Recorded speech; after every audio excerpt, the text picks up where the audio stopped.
Yang IQ-nya tinggi sama pendek itu gampang. Orang IQ-nya tinggi itu logikanya terstruktur, Fer. Mereka ketika bikin satu argumentasi, mereka tidak lompat begitu. Kalau lompat itu biasanya di bawah 110 biasanya. Iya, rata-rata. Bahkan di bawah 100. Kalau di tesnya asli di Mensa itu di bawah 100 pasti. Jadi IQ juga menurut gue bukan penentu ya. Gue nggak paham kenapa itu jadi penentu. Karena kan ada yang 70, ya jangan 70 gitu. Iya, jangan 70 juga. Jangan 70, tapi IQ itu bukan penentu. Karena banyak pemikir yang sangat pintar di dunia ini. Edward Bernays aja nggak 150 IQ. Ini 134, 133. Nggak banyak, Fer, yang 150 itu. Dokter pertama di angkatan gue itu IQ-nya 106.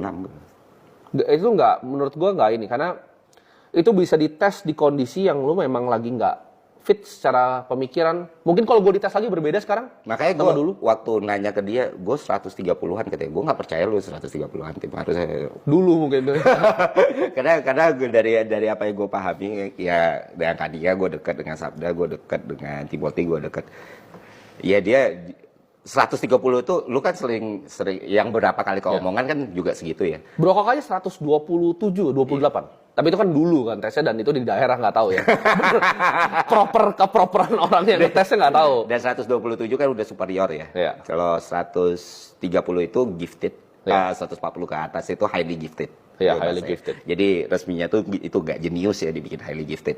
Dan biasanya 140 ke atas, gue tuh percaya lu seenggaknya 140. Biasanya 140 ke atas itu punya neurodivergent. Oh iya, iya. Betul. Either dia ADHD. Kayak Elon Musk, dia kan Iya. begini-begini nggak sedih. Iya.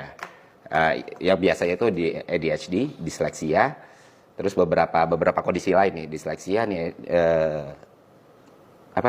ADHD yang gue sebut Asperger. Oh iya. Ya, kayak misalnya gini, misalnya case-nya di sales waktu itu, gue kan pernah ketemu sales dan ngobrol langsung dengan sales. Emang ADHD-nya kerasa banget. Jadi it all make sense, masih make sense. Kayak gue bilang di konten itu, kita nggak bisa memastikan itu beneran segitu atau memastikan itu nggak beneran segitu, karena di tes pun di hari itu bisa berubah. Bisa berubah total. Berubah nilai. Tapi lu bisa lu proyeksiin nih orang mungkin nggak di situ. Nah itu kan penilaian subjektif lu masing-masing. Kalau gue disuruh nilai, gue nggak kenal. Gue kenalnya Selos yang disebut situ. Gue kenalnya lu. Selos ada orang nanya 144 sangat mungkin. Sangat-sangat mungkin dari cara dia berpikir, dari cara lompatan-lompatan yang dia lakuin.